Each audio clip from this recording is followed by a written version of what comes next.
Shikimi i tepërt i pornografisë krijon iluzione imagjinore të një mashkull, të cilat në fakt nuk mund të realizohen në jetën e përditshme, me çka edhe ka ndikim direkt në performancën e tij reale seksuale në jetën e tij të përditshme.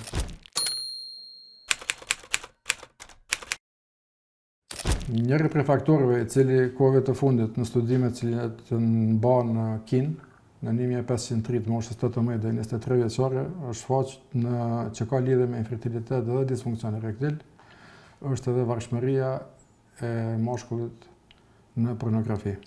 Në shikim të parë mendohet se çfarë lidhje ka shikimi i një filmi me këto çrregullime të cilat i përmenda, por shkenca thot ndryshe. Shikimi skenave të cilat janë jo reale. Mashkulli formon ose i riu formon në figurë para vetes diçka që nuk mund të realizon, edhe automatikisht ajo shkakton edhe ndryshime hormonale në organizmin e tij. Në njëjtën kohë edhe humbje e dëshirës për marrëdhënie seksuale. Prandaj sugjerimet shkencore thonë që duhet të menjanohet shikimi i pornografisë si për arsye se dihet që është faktori i cili ndikon në këto dy çështje të cilat i përmendëm më herët.